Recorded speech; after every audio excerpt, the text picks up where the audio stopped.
রব্বুল আলামিনের প্রশংসা এবং প্রিয় নবী সাল্লাল্লাহু আলাইহি সাল্লামের প্রতি সালাত ও সালামের পর আজ জুম্মাবার আসর থেকে মাগরিবের সময় পর্যন্ত এই যে মুবারক সময় আপনাদের জানাই আছে, আশা করি অত্যন্ত গুরুত্বপূর্ণ ফজিলতপূর্ণ সময়।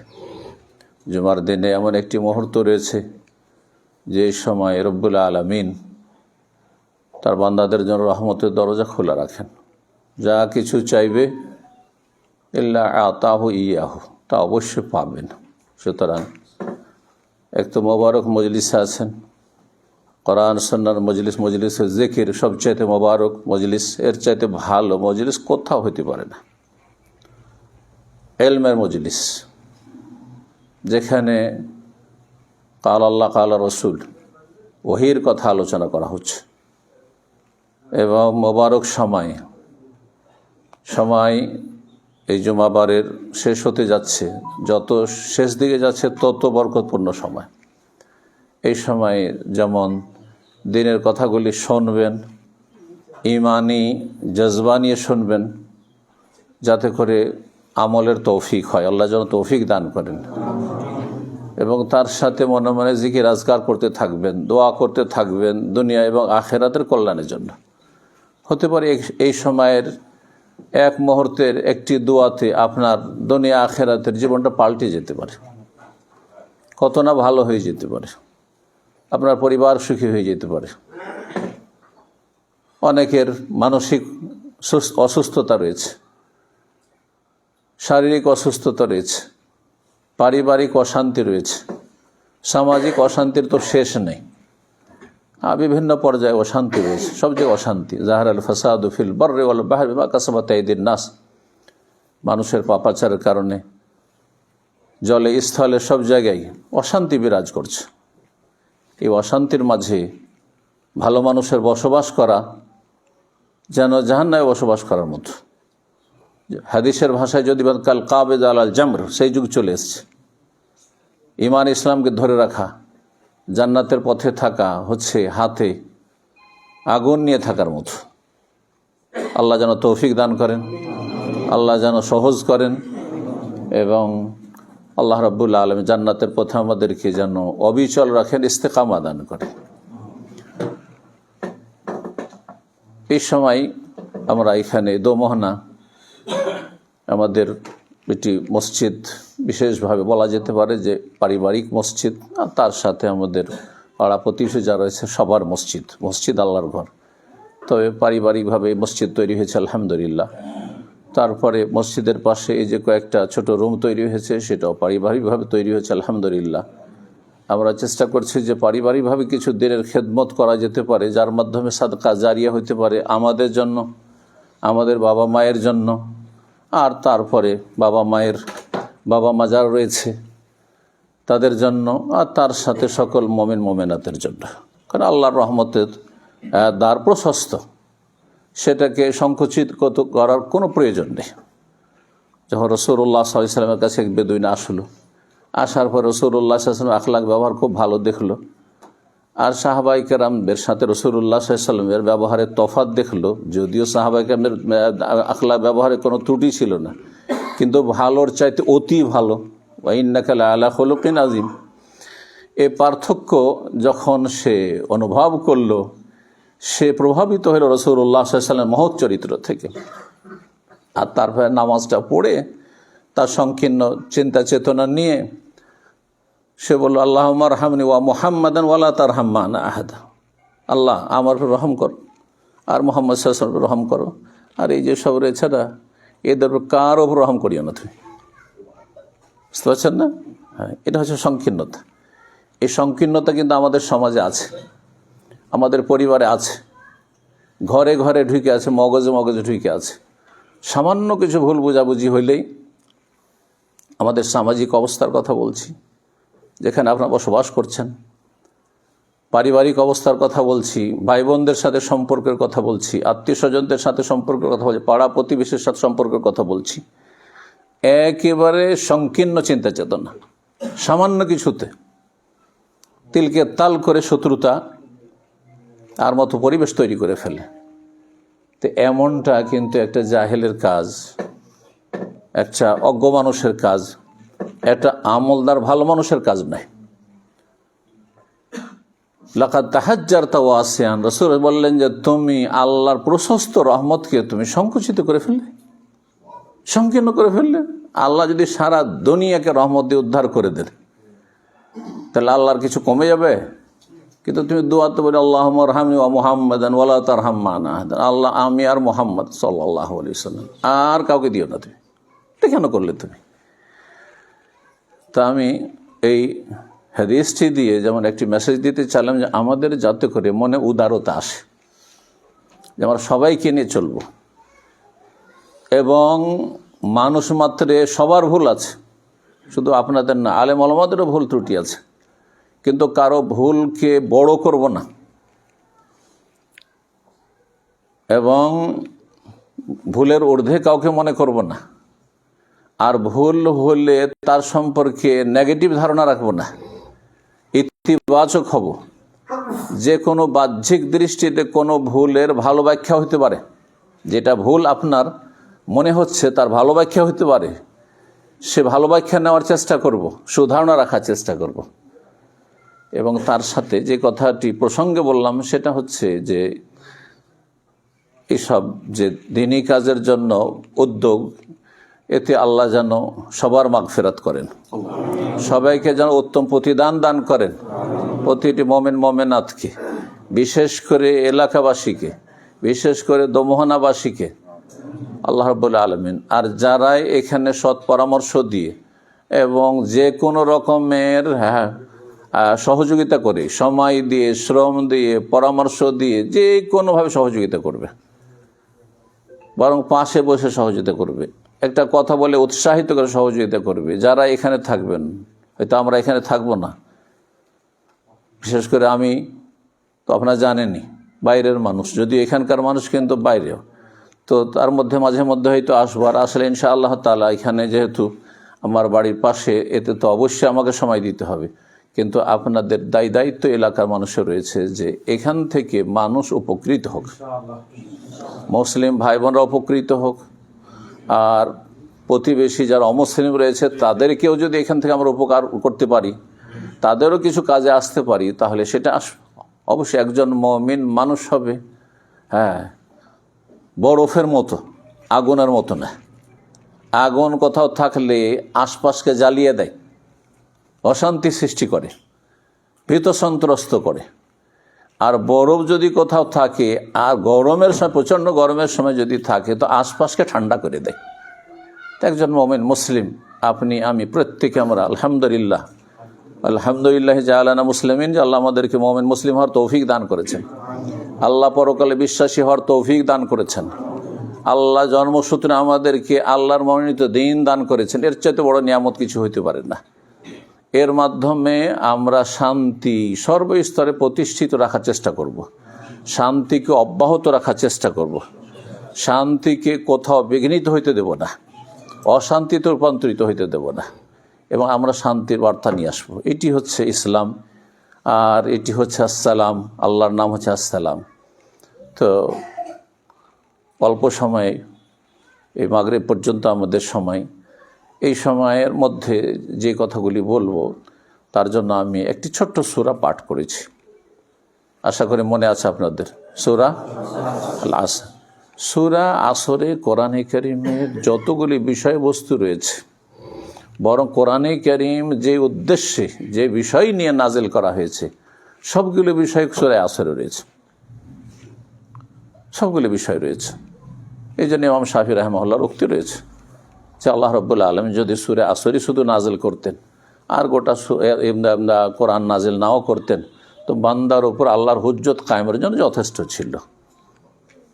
যে ইন্নাল ইনসানা লাফি খুসর, প্রথম সময়ের শপথ, সময়ের গুরুত্ব দেখানোর জন্য। আর সময়ের যে কত গুরুত্ব, এটা এখন না বুঝলেও পরকালে বুঝবেন, এখন না বুঝলে হাসরের মাঠে বুঝবেন যে আমি একটা মুহূর্ত নেকি ছাড়া, ভালো কাজ ছাড়া কেন আমি ফালতু কাটিয়েছিলাম। সময় এত গুরুত্বপূর্ণ, এত গুরুত্বপূর্ণ যে কিয়ামতের মাঠে কয়টি সওয়াল হবে? 5টি, জি, কোনো রেওয়ায়তে 4টি রয়েছে, কিন্তু তাতে 5টি রয়েছে, মানে একটা বিষয় সম্পর্কে 2টি প্রশ্ন রয়েছে, তাই না? তার টোটাল 5টি প্রশ্ন।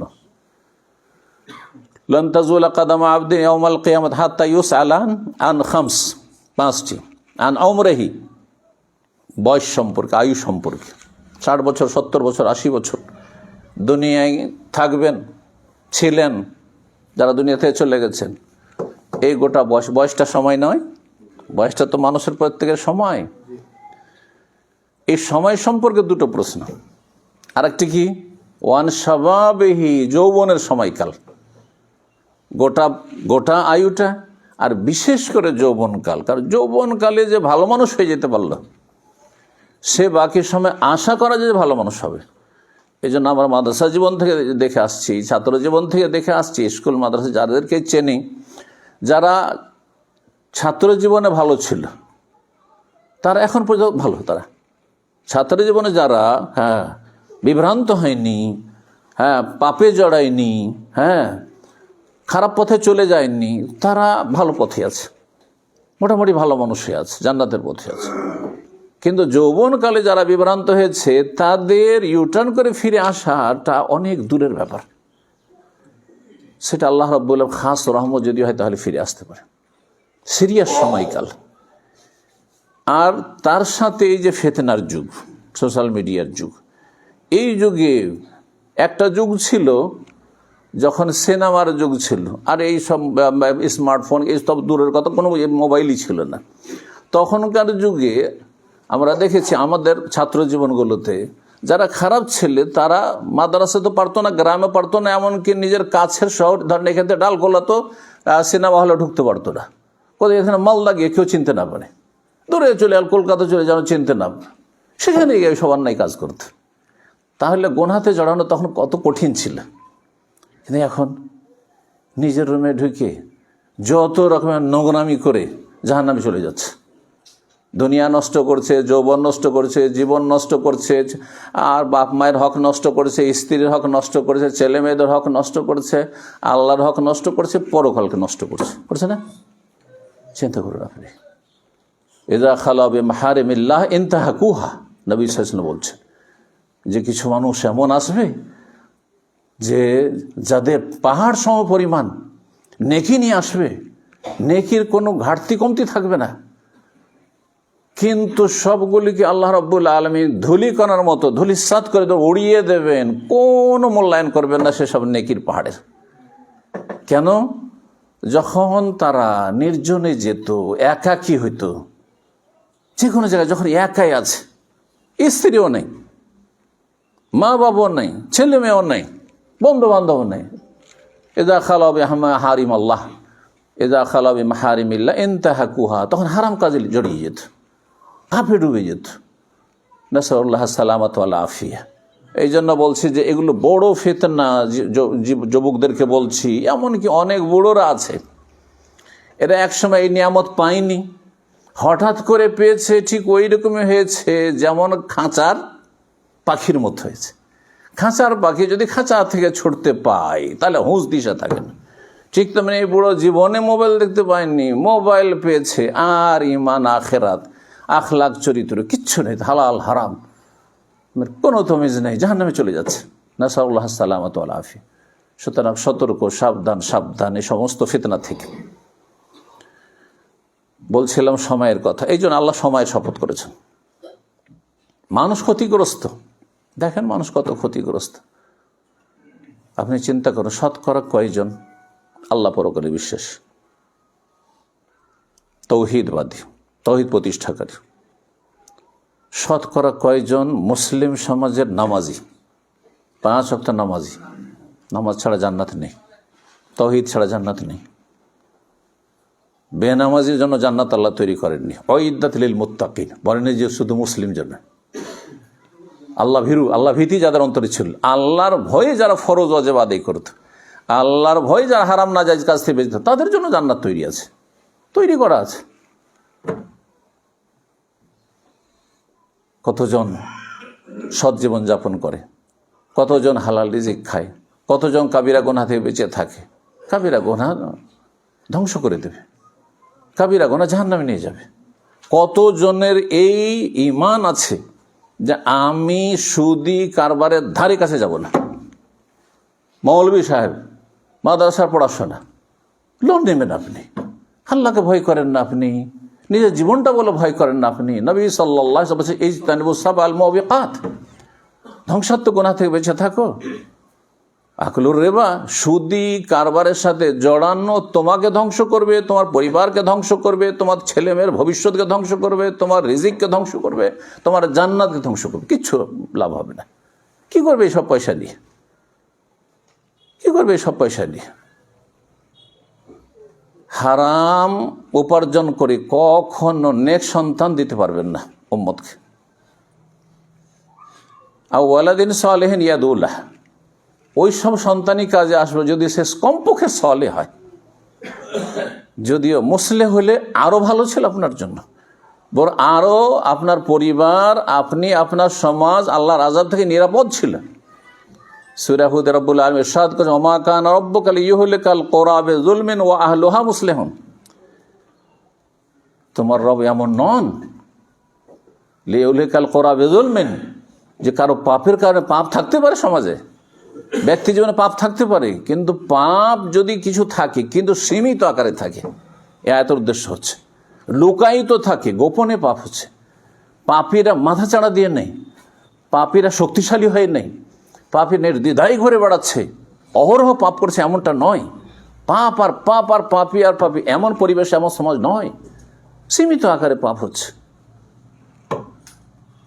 এটাকে বলা হয় বেজুলমিন ওয়া আহলুহা মুসলিহুন। সেখানকার লোকেরা যদি ইসলাহি কাজের সাথে জড়িত থাকে, সংস্কারমূলক কাজ করে, সংশোধনমূলক কাজ করে, নিজের সংশোধন করবে, নিজের পরিবারের সংশোধন করবে, নিজেকে ভালো মানুষ বানাবে, নিজের স্ত্রীকে ভালো মানুষ বানাবে, ছেলে মেয়েকে ভালো মানুষ বানাবে, মুসলেহুন।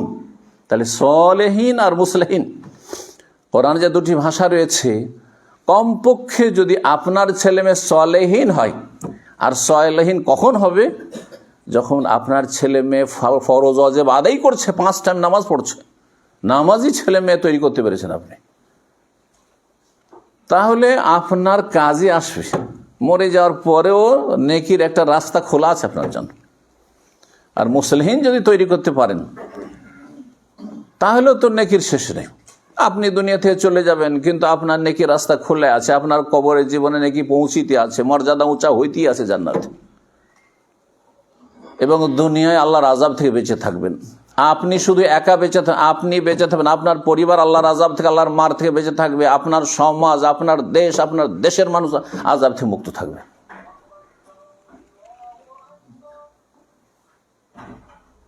ইন্নাল ইনসানা লাফি খুসর বলছিলাম, মানুষ ক্ষতিগ্রস্ত। আমরা যাতে ক্ষতিগ্রস্তদের দলে শামিল না হয়, আল্লাহ যেন এই দোয়া কবুল করেন। মোবারক সময় আমরা সফলদের দলে, মুফলিহুন, আহলুল ফালাহ যারা, ফায়েজুন, কামিয়াব যারা, তাদের দলে আল্লাহ যেন আমাদেরকে শামিল করেন। ইল্লাল্লাযিনা আমানু, আল্লাহ বলছেন ইল্লাল্লাযিনা আমানু। ক্ষতিগ্রস্ত কারা না? এক, ওয়া আমিলুস সালিহাত ওয়া তাওয়াসাউ বিল হক ওয়া তাওয়াসাউ বিস সবর। 4টি গুণ যদি থাকে, তাহলে ওই রকম মানুষরা ক্ষতিগ্রস্ত না। যাদের মধ্যে এই 4টি গুণ আছে, তারা ক্ষতিগ্রস্ত নয়।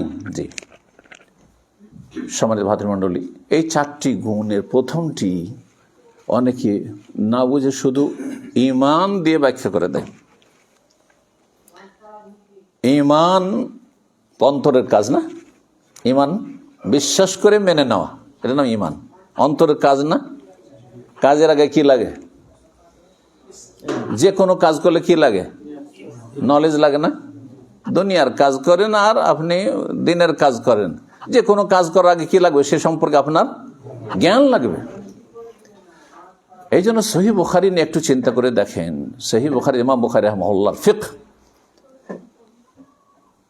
যে কোন জ্ঞানের কথা আল্লাহ কোরআনে বলেছেন, কোন জ্ঞান অর্জন করা ফরজ করেছেন, শুরু করেছেন কিতাবুল ওয়াহিদি, ওহির জ্ঞান তাহলে হইতে। তারপরে কি নিয়ে এসছেন? অন্যান্য হাদিসের কিতাবের মতো কিতাবুত তাহারাত, উযু, গোসল, তায়াম্মুম, না নিয়ে এসছেন। নামাজের কথা নিয়ে এসছেন, ইবাদত বন্দেগীর কথা নিয়ে এসছেন, কিসের কথা? ঈমানের কথা নিয়ে এসছেন না কি আছে তারপরে? ইলম, কিতাবুল ইলম। জি, ওহির পরে ওহির জ্ঞান অর্জন করতে হবে, এই জন্য কিতাবুল ইলম। এবং তিনি বলেছেন বাবুল ইলমি কাবুলুল কওলি ওয়াল আমল। যে অধ্যায় বলছেন যে এই অধ্যায় হচ্ছে যে এলেম অর্জন করতে হবে, জ্ঞান হাসিল করতে হবে কথা বলার আগে আর কাজ করার আগে।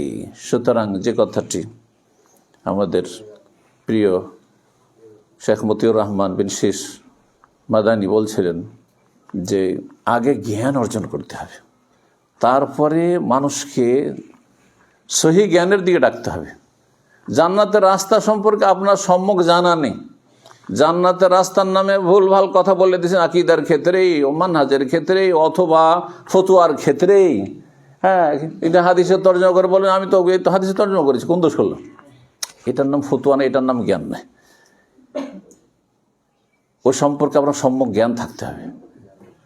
আর তারপরে তখন আপনাকে চূড়ান্ত ফয়সালা একা দিলে হবে না, স্বাধীন হয়ে দেখতে হবে যে আমার আগে যে আমার চাইতে বড় বড়রা ছিলেন সালাফদের যুগ থেকে, স্বর্ণ যুগ থেকে, তারা কিভাবে এই আয়াতটি বুঝেছেন, এই হাদিসটা বুঝেছেন, তাদের বুঝটাকে সামনে রেখে বুঝতে হবে। স্বাধীনভাবে যারাই বুঝতে গেছে কোরআন হাদিস, তারাই বিভ্রান্ত হয়েছে।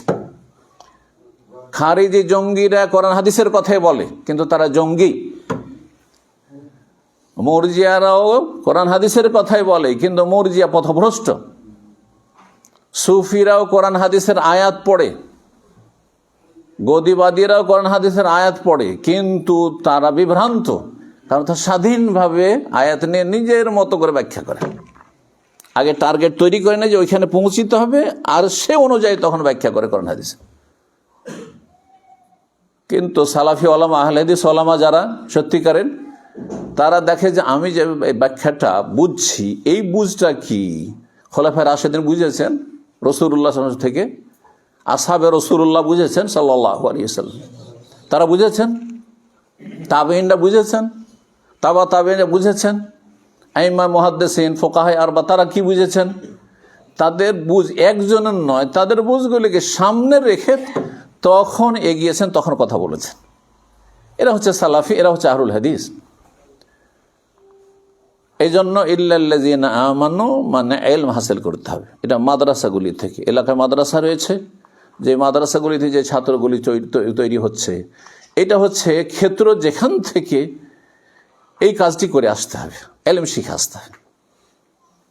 ইলম তো শিখলেন সেখানে, ও আমিলুস সালেহাত এবং নেক আমলের প্রশিক্ষণ, তরবিয়ত ওখান থেকে নিয়ে আসতে হবে।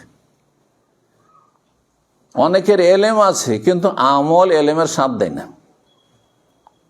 সবই জানে যে বেনামাজি কাফের, হাদিস জানে না, নামাজ পড়েন না, ফজরে উঠতেই পারে না, বলছে আশ্চর্য, মাদ্রাসা পড়ুয়া।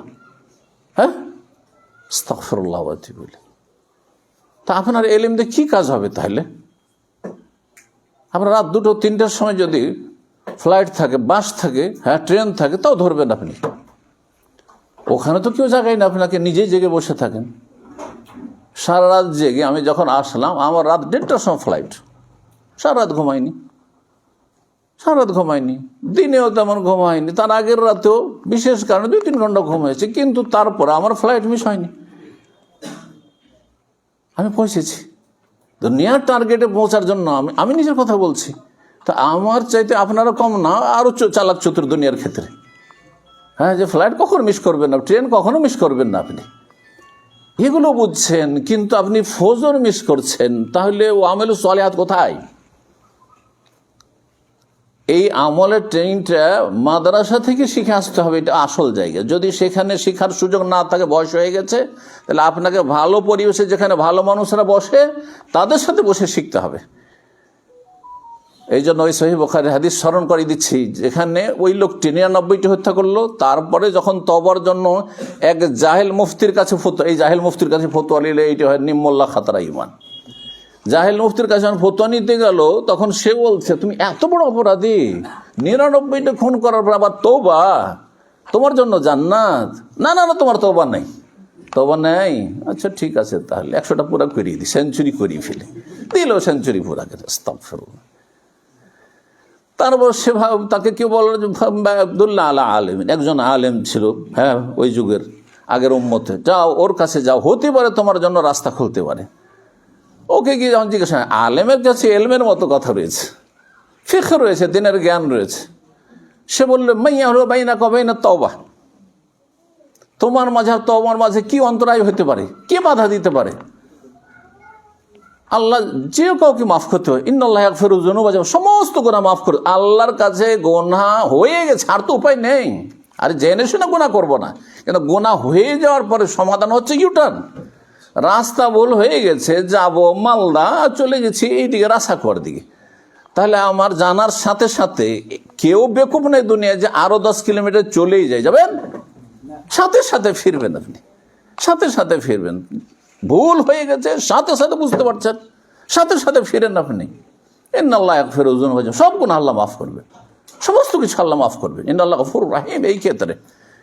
কিন্তু বেআমল আচ্ছা আল্লাহ মাফ করবেন, আমল সংশোধনও না, অনুশোচনা না, আক্ষেপও করছে না, লজ্জাও লাগছে না, আর তারপর আল্লাহ মাফ করবে, আল্লাহ গফুর রহিম। না না, এদের জন্য আল্লাহ গফুর রহিম না, এদের জন্য বেবাদি আন্নি আনাল গফুর ওয়ান্না আযাবি ওয়াল আযাবুল আলিম। জি, ইন্না বাতশা রাব্বিকা লাশাদীদ, কঠিন শাস্তি রয়েছে তাদের জন্য, কঠিন পকড়াও রয়েছে। আল্লাহ অন্তর দেখছেন যে কোন অন্তর নিয়ে আপনার আল্লাহর কাছে আসছেন। সম্মানিত ভাতৃমণ্ডলী, সময় আছে তো? সময় না? হ্যাঁ, কয়টা বেলা ডুববে? 5টা। ও তাহলে তো আছে। তো বলছিলাম যে আমলের তরবিয়ত নিতে হবে। আজকাল আমলের তরবিয়তে অভাব আছে। জেনারেল শিক্ষিত লোকেরা অনেকে সোশ্যাল মিডিয়াতে মাশাআল্লাহ যথেষ্ট ইলম শিখে নিচ্ছেন, কিন্তু আমলের ক্ষেত্রে অনেক ত্রুটি। এটা শুধু মাদ্রাসার ছাত্রদের মধ্যে নাই, যারা এমনি একটু ইসলামের দিকে আসছেন, ধার্মিক হচ্ছেন, তাদের মধ্যে জ্ঞান যথেষ্ট আছে, হ্যাঁ নলেজ যথেষ্ট আছে, করে নিয়েছেন হয়তো, কিন্তু আমল নেই। এটা হইলে হবে না, আমলের তরবিয়ত নিতে হবে। মাদ্রাসায় সুযোগ আছে, মাদ্রাসায় নিতে হবে। মাদ্রাসায় সুযোগ নেই বলছিলাম, তাহলে কি করতে হবে? ওই হাদিসটা কেন বললাম? তাকে বললেন যে তোমার তওবাতে কেউ বাধা দিতে পারে না, কিন্তু তওবার জন্য কি করো, যাও অমুক গ্রামে চলে যাও, অমুক গ্রামে চলে যাও, সেখানে একদল আছে আল্লাহর ইবাদত বন্দেগীতে তারা মগ্ন হয়ে রয়েছে, ফাবুদিল্লাহ মাহুম। ওই ভালো গ্রামটিতে চলে যাও, ধার্মিক লোকদের গ্রামে চলে যাও, সৎ সংসর্গ গ্রহণ করো এবং তাদের সাথে হয়ে আল্লাহর ইবাদত বন্দেগীতে মশগুল হয়ে যাও। তাহলে যেসব ভাইয়েরা স্কুল কলেজ ইউনিভার্সিটিতে পড়ছেন বা পড়েছেন বা পড়ার যুগ শেষ হয়ে গেছে, তাদেরকে বলবো ভালো লোকের সাথে উঠা বসা করেন। ইত্তাকুল্লাহ কোন মা সাদেকিন, এই লোকজনকে পানি দাও, কোন মা সাদেকিন, ভালো মানুষের সাথে আপনি হয়ে যান। ভালো মানুষের সাথে বসলে আস-সাহেবু আস-সাহেব, আরবিতে প্রবাদ রয়েছে যে সঙ্গী মানুষকে কি করে, টেনে হিঁচড়ে নিয়ে যায়। সঙ্গী মানুষকে টেনে হিঁচড়ে নিয়ে যায়। বাংলা কি বলে, সঙ্গ দোষে লোহা ভাসে। আপনি ভালো মানুষের সাথে বসবেন তো ভালো হয়ে যাবেন। আর ওই খারাপ বন্ধু বান্ধব আগের ছিল, এখন আপনি একটু সংশোধন করে এসেছেন, তারপর খারাপ বন্ধু ত্যাগ করছেন না, ওদের সাথে রিলেশন রাখছেন, ওদের সাথে টেলিফোন যোগাযোগ রাখছেন, ওদের সাথে চায়ের আড্ডায় বসছেন, কখনো ভালো মানুষ থাকতে পারবেন না, খারাপ হয়ে যাবে না। আবার আপনার মধ্যে বিভ্রান্তি চলে আসবে, উল্টো দিকে ফিরে যাবেন। সতর্ক সাবধান করছি স্কুল কলেজের ইউনিভার্সিটির ছাত্র ছাত্রীদেরকে, যাদেরকে আল্লাহ হেদায়েত নসিব করেছেন, যদি হেদায়েত টিকে থাকতে চান তাহলে আগের যারা খারাপ সঙ্গী ছিল তাদেরকে পরিত্যাগ করুন, বর্জন করুন, ভালো সঙ্গী তলাশ করুন, তাদের সাথে চলাফেরা করা আর চেষ্টা করুন। আল্লাহ যেন তৌফিক দান করেন। তাহলে এলেম হাসিল করে আমল করতে হয় বলছিলাম। এই আমলের গুরুত্বের জন্যই 7 বছরে কচি কাচাদের সালাতের প্রশিক্ষণ দিতে বলা হয়েছে, অথচ ফরজ হয় না। 7 বছর থেকে শুরু করতে বলা হয়েছে, 10 বছরেও ফরজ হয় না। তারপরে তাকিদের সাথে চাপ সৃষ্টি করি, 10 বছরে কোনো ছেলের উপর নামাজ ফরজ হয় না। সাধারণত সাবালক হয় না, হ্যাঁ মেয়ে হইতে পারে।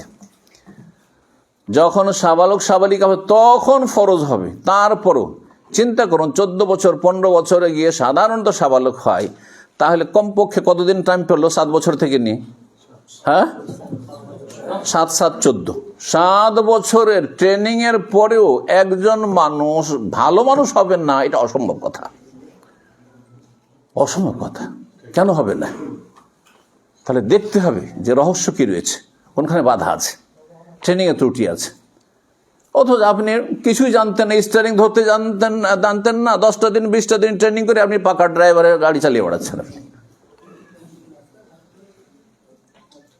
ওয়ামেলুস সালেহাত হয়ে গেল, তাহলে নিজে এলেম হয়ে গেল, ইমানটা পাকা হয়ে গেল। হ্যাঁ, ইমান যেসব স্তর রয়েছে সেগুলি ঠিক হয়ে গেল, ইমানে যেগুলো দিক রয়েছে, ইমান আর কান রয়েছে, আর শাখা প্রশাখা রয়েছে, সেগুলি সম্পর্কে জ্ঞান অর্জন হয়ে গেল, আর আমল করা শুরু হয়ে গেল। তারপরে ভালো আমল ফারাইজ ওয়াজিবাত করতে লাগলেন, হারাম নাজায়েজ থেকে বাঁচতে শুরু করলেন।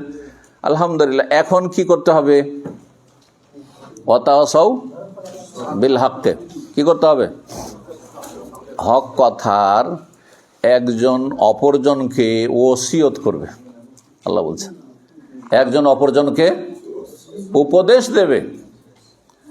এরই নাম কোরআনের ভাষায় আমরু বিল মারুফ ওয়া নাহিল মুনকার, ভালো কাজের উপদেশ দেওয়া, অন্যায় কাজে বাধা দেওয়া। অন্যায় কাজে বাধা দেওয়া সরকারের কাজ, পাবলিকের কাজ নয়। ভালো করছেন কোনটা? অন্যায় কাজে বাধা, ভুল কথা বলছি। অন্যায় কাজে বাধা দেওয়ার 3টি স্তর রয়েছে। প্রথম স্তরটি, অন্যায় কাজে বাধা দেওয়ার কয়টি স্তর রয়েছে? 3টি স্তর রয়েছে। কি? হ্যাঁ, সহি মুসলিমের হাদিস, মান রাআ মিনকুম মুনকারান ফালিয়ুগাইয়িরহু বিয়াদিহি, যেই ব্যক্তি কোনো অন্যায় কাজ দেখে, একটা ফরজ কাজ হইতে হবে, হয় না, করে না, হারাম কাজ হতে হবে না, সমাজে পরিবারে হচ্ছে, হ্যাঁ এলাকায় হচ্ছে, ফালিয়ুগাইয়িরহু বিয়াদিহি, বল প্রয়োগ করে বাধা দেবে। বল প্রয়োগ কে করবে? যাদের কাছে ক্ষমতা আছে, হ্যাঁ তাদের ওপর গুরু দায়িত্ব। আচ্ছা, এটা এই জন্য বলছি যে অনেকে আইনকে হাতে তুলে নেয়। আইনকে কখনো হাতে তুলে নেবেন না। এই কাজটি কার? যাদেরকে ক্ষমতা দেওয়া হয়েছে, অথবা সরকার যাদের জন্য বৈধতা দিয়েছে।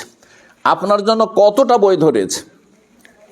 আমাদের সমাজে কুসংস্কার মধ্যে একটি কুসংস্কার হচ্ছে যে অন্যের কাজে হস্তক্ষেপ করা বা অন্যের ফিল্ডে হস্তক্ষেপ করা।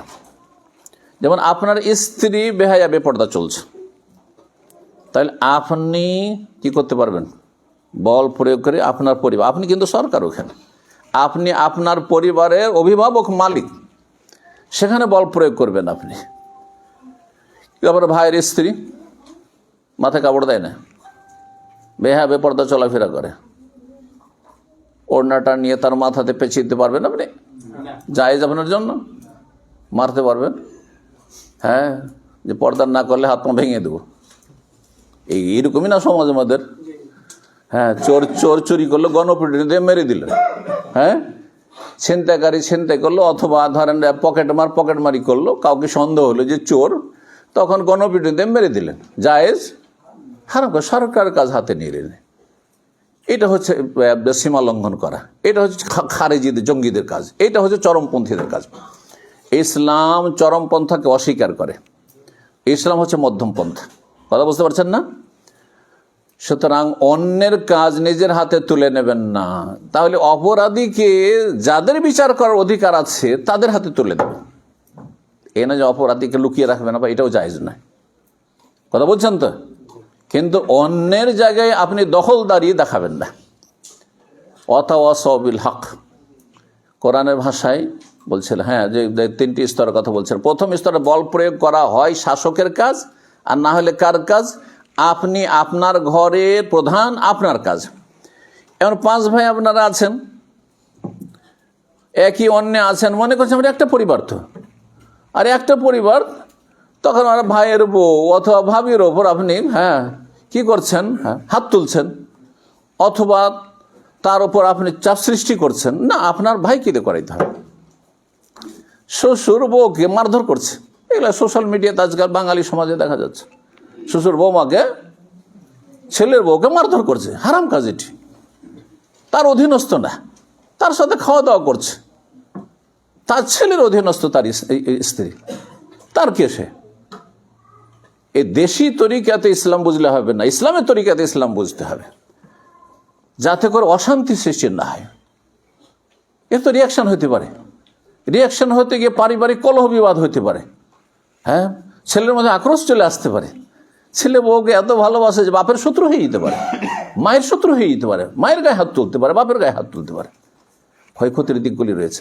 যে কথাগুলি বলছিলাম, এই কথাটি বোঝানোর জন্য ওয়াতাওয়াসাবিল হাক্কের ক্ষেত্রে যে বল প্রয়োগ করার বিষয়টি, শেষই যার হাতে আল্লাহ ক্ষমতা দিয়েছেন বা যাকে বৈধতা দিয়েছেন তার জন্য, এক কথা সংক্ষেপে। তারপরে দ্বিতীয় স্তর কথার দ্বারা। এই কথার দ্বারা ভালো মানুষ বানাইতে হবে, খারাপ মানুষের সংখ্যা কমাইতে হবে, চোরের সংখ্যা কমাইতে হবে, হ্যাঁ, অসৎ লোকের সংখ্যা কমাইতে হবে, বেঈমানদের সংখ্যা কমাইতে হবে, বেনামাজির সংখ্যা কমাইতে হবে, হ্যাঁ, যারা মদখোর তাদের সংখ্যা কমাইতে হবে, গাঁজাখোরদের সংখ্যা কমাইতে হবে, জুয়ারিদের সংখ্যা কমাইতে হবে। এক কথায় সামাজিক বা বিভিন্ন রকমের যেসব অপরাধ রয়েছে, বিভিন্ন অপরাধে যারা জড়িত তাদের সংখ্যাকে কমাতে হবে, ভালো মানুষের সংখ্যা বাড়াইতে হবে। এটি ইসলামের মূলনীতি। এটি দ্বিতীয় যে স্তর সেটা হচ্ছে ফাবেলিসানেহি, কথার দ্বারা। হ্যাঁ, বিভিন্ন রকমের দিনী দর্শের মাধ্যমে, দিনী আলোচনার মাধ্যমে, দিনী মাহফিল আওয়াজের মাধ্যমে, অথবা লিখনির মাধ্যমে, বিভিন্ন গ্রুপে ইসলামের কথা, ইসলামের উত্তম আদর্শের কথা প্রচার প্রসারের মাধ্যমে, বিভিন্ন যতগুলি মাধ্যম রয়েছে বৈধ মাধ্যম, সেসব মাধ্যম দিয়ে। তো এই উদ্দেশ্যে আমাদেরকে কাজ করে যেতে হবে ওয়াতাওয়াসাবিল হাক্কের ক্ষেত্রে। এটা যেখানে সম্ভব নয়, এমন মানুষ জালেম যে যাকে বলাও যাবে না, ভালো ভাষাতে বলা যাবে না, বললে সেখানে বড় ধরনের ক্ষয়ক্ষতি হতে পারে, অশান্তি সৃষ্টি হতে পারে, তখন ফাবে কালবেহি, অন্তর থেকে ঘৃণা করে প্রতিবাদ করতে হবে। অন্তর থেকে পাপকেও ঘৃণা করতে হবে, পাপীকেও ঘৃণা করতে হবে। এটি ভুল কথা আমাদের দেশের মুসলিম সমাজে, পাপকে ঘৃণা করো, পাপীকে ঘৃণা করিও না, বরং পাপ আর পাপী অতপ্রতভাবে জড়িত, সুতরাং দুটোকে ঘৃণা করতে হবে, কিন্তু ঘৃণা প্রকাশ করতে হবে না। এখানে গিয়ে অনেকে ভুল বুঝে, আর যার ফলে বলে এই ও পাপী, ওকে সালামই দেবো না। না, যে কোনো মুসলিম যতক্ষণ পর্যন্ত ইসলামের গণ্ডিতে আছে, কাফের মোরতাদ হয়ে যায়নি, ততক্ষণ সালাম পর অধিকার রাখে। ফাঁসেকে সালাম দেবেন না আপনি? একটা লোকে দাঁড়িয়ে নেই সেজন্য সালাম দেবেন না? একটা লোক ধূমপান করে সে সালাম দেবেন না? হ্যাঁ, এটা হলো বিভিন্ন হারাম খায় সেজন্য তাকে সালাম দেবেন না আপনি? না, মোটেই না, ভুল কথা এটি, এগুলো চরমপন্থা। অন্তর থেকে ঘৃণা করা মানে ঘৃণা প্রকাশ করা নাই। যদি ঘৃণা প্রকাশ করে সংশোধন হয় তাহলে কখনো প্রকাশ করা যেতে পারে। অধিকাংশ ক্ষেত্রে ঘৃণা প্রকাশ করলে সংশোধন হয় না, আরো মানুষ বিদ্রোহী হয়ে যায়, বিদ্বেষী হয়ে যায়, আপনার কথা শুনতে চাইবে না, আমার কথা শুনতে চাইবে না। যদি একটা মদখোরকে বলেন যে তোমাকে আমি ঘৃণা করি, আর বলেন মদ খাওয়া হারাম, এটি হচ্ছে উম্মুল খাবায়েস, সমস্ত পাপের জড়, আপনার কথা শুনবে? হ্যাঁ, কোরআন আয়াতও যদি পড়েন, হাদিস শোনান, শুনবে? কেন শুনবে না? তুমি তোমাকে ঘৃণা করো, তাই না? না, তাহলে এই যে বুঝগুলি রয়েছে অনেকে ক্লিয়ার করে বলে না, যার ফলে অন্তর থেকে ঘৃণা করে প্রতিবাদ করতে হয়, মানে ঘৃণা প্রকাশ করতে হবে, এই কথা তো নাই। এই সামান্য ভুল বোঝার কারণে নিজেও বিভ্রান্ত, আর আপনি লাভের জায়গায় ক্ষতি করে ফেলছেন। আপনি এই কাজটি করবেন না। যে কথাটা বলছিলাম ওয়াতাওয়াসাবিল হক সম্পর্কে, এটি হচ্ছে আপনার ইসলাহি কাজ, এর অপর নাম কোরআনের ভাষায় সংশোধনমূলক কাজ। সংশোধনমূলক কাজ করবেন, এর নাম হচ্ছে দাওয়া ইলা আল্লাহর দিকে ডাকা, এর নাম হচ্ছে আল্লাহর দিনের দিকে ডাকা, এর নাম হচ্ছে জান্নাতের দিকে ডাকা। এ কোরআনের ভাষা, একে আল্লাহর মাগফিরাতের দিকে আহ্বান করা। বিভিন্ন ভাষা রয়েছে কোরআনে কারীম। এই কাজটি অত্যন্ত ফজিলতপূর্ণ কাজ, মহত্বপূর্ণ কাজ। এক্ষেত্রে দু একটি পয়েন্ট বলি। স্বয়ং আল্লাহ রাব্বুল আলামিন কোন দিকে মানব জাতিকে ডাকছেন? শান্তির দিকে না অশান্তির দিকে? শান্তির দিকে, তাই না? আল্লাহ বলছেন ওয়াল্লাহু ইয়াদু ইলা দারিস সালাম, আল্লাহ তোমাদেরকে ডাকছেন, খুব সহজ ভাষায় বলছি, আল্লাহ তোমাদেরকে আহ্বান করছেন, ডাকছেন কোন দিকে? দারুস সালামের দিকে। দার মানে ঘর, আর আসসালাম মানে আলহামদু মানে কি সমস্ত প্রশংসা, সার্বিক, তাই না, যাবতীয় প্রশংসা। ঠিক ওইরকম আসসালাম, সালাম শান্তি, আর আসসালাম যখন বলবেন তখন ওই আলহামদুর মতোই তর্জমা করেন, তাইলে যাবতীয় শান্তির দিকে, যাবতীয় শান্তির ঘরের দিকে আল্লাহ ডাকছে, যেখানে সার্বিক শান্তি রয়েছে।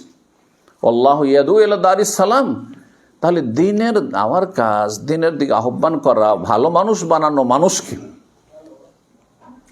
এটি হচ্ছে শান্তির ঘরের দিকে আহ্বান করা। এটি কার কাজ? প্রথম, সর্বপ্রথম আল্লাহর কাজ।